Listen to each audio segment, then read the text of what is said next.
ہم نے اس کو صحیح ڈھنگ سے پیش نہیں کیا. ہم نے اپنی مسجدوں سے، ہم نے اپنے مدرسوں سے، ہم نے اپنے کانفرنسوں سے، ہم نے اپنے درس سے، ہم نے اپنے تقریر سے، ہم نے اپنے طور طریقے سے، ہم نے اپنے لباس سے، ہم نے اپنے افعال سے، ہم نے اپنے اقوال سے اسلام کو بدنام کیا ہے. اسلام یہ تعلیمات نہیں دیتا کہ آپ جو ہے کسی سے وعدہ کریں تو وعدہ خلافی کریں، آپ کسی سے کوئی چیز لیں تو اس کو واپس نہ کریں. یہ اسلام تعلیمات نہیں دیتا. لیکن ہم مسلمان ہونے کے باوجود، اسلام کو فالو کرنے کے باوجود یہ چیزیں نہیں کرتے ہیں، اللہ رب العالمین کے بتائے ہوئے طریقے پر نہیں چلتے ہیں. اسلام تو وہ ہے جو یہ کہتا ہے کہ اپنے تو اپنے، غیر بھی اگر کوئی ہے تو اس کے ساتھ بھلائی کا معاملہ کیا جائے. اور جتنے بھی انبیاء کرام اس دنیا کے اندر آئے، سب کی یہی تعلیمات رہی ہے. سب نے لوگوں کو دین کی طرف بلایا اور ان کی رہنمائی کی، ان کے ساتھ خیر خواہی کی، ان کے ساتھ بھلائی کا معاملہ کیا. کہا انی اخاف علیکم عذاب یوم عظیم، میں تم لوگوں پر عذاب عظیم جو بہت بڑا عذاب ہے اس دن سے ڈرتا ہوں. یعنی لوگوں کو یہ بتلایا سیدھے راستے پر آ جاؤ، نیک راستے پر آ جاؤ، اچھا کام کرو. اچھے کام کرو گے دنیا بھی تمہاری سمر جائے گی اور آخرت بھی تمہاری سمر جائے گی. تمام انبیاء کرام کا یہ شیوا رہا ہے.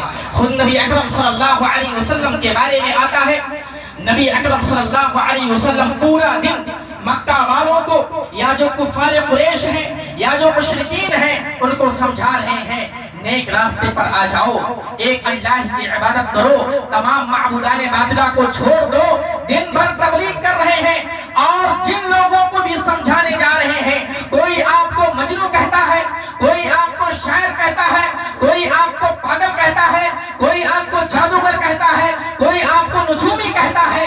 یہ سب برداشت کرنے کے باوجود آپ راستے سے نکل رہے ہیں، آپ کے اوپر کوڑا ڈال دیا جاتا ہے، آپ راستے سے جا رہے ہیں، آپ کا مذاق بنایا جاتا ہے، آپ راستے سے گزر رہے ہیں، آپ کے ساتھ گھنوانی حرکتیں کی جا رہی ہیں. لیکن اس کے باوجود جب آپ رات میں جاتے ہیں اللہ کی عبادت کے لیے، سجدے میں سر ہوتا ہے اور انہی کفار قریش کے لیے دعائیں کرتے ہیں، اے اللہ رب العالمین تو ان کو ہدایت دے، تو ان کو اسلام کے دائرے میں لا کر کے داخل کر دے، ان کو سیدھے راستے پر چلا. یہ اللہ کے نبی صلی اللہ علیہ وسلم رات کے وقت میں کفار قریش کے لیے جو آپ کو گالیاں دیتے ہیں، جو آپ کو مجنون کہتے ہیں، جو آپ کو پاگل کہتے ہیں، ان کے لیے دعائیں کرتے ہیں اور ان کے لیے سجدے میں سر رکھ کر کے پوری رات جو ہے دعائیں کرتے ہیں. اللہ رب العالمین کا فرمان آتا ہے لعلک باخع نفسک الا یکونوا مؤمنین. اے نبی پاک صلی اللہ علیہ وسلم، اگر یہ کفار قریش اسلام نہیں لاتے ہیں، اگر یہ کفار قریش مومن نہیں ہوتے ہیں، ایمان کے دائرے میں نہیں آتے ہیں، ایسا مجھے لگتا ہے، کون کہہ رہا ہے؟ رب العالمین کہہ رہا ہے. ایسا مجھے لگتا ہے کہ آپ اپنے آپ کو ہلاک کر ڈالیں گے، اپنے نفس کو ضائع کر دیں گے. اتنی پریشانی اور اتنی شدت سے اللہ رب العالمین سے دعا کرتے ہیں. کیوں؟ یہ بھلائی کا معاملہ.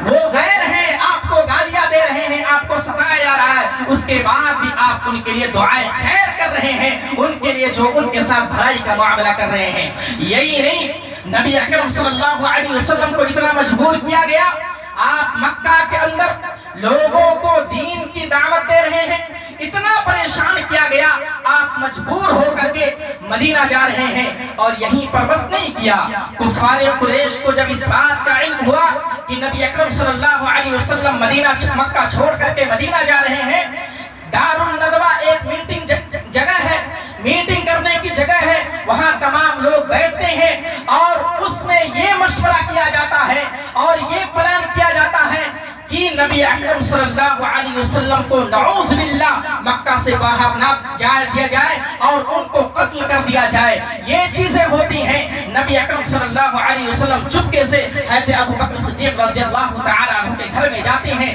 ان کو سارا واقعہ بیان کرتے ہیں اور کہتے ہیں کہ ہم کو چپکے اپنے وطن سے، اپنے گھر سے نکل رہے ہیں، چپکے مدینہ کی طرف ہجرت کرنے جا رہے ہیں.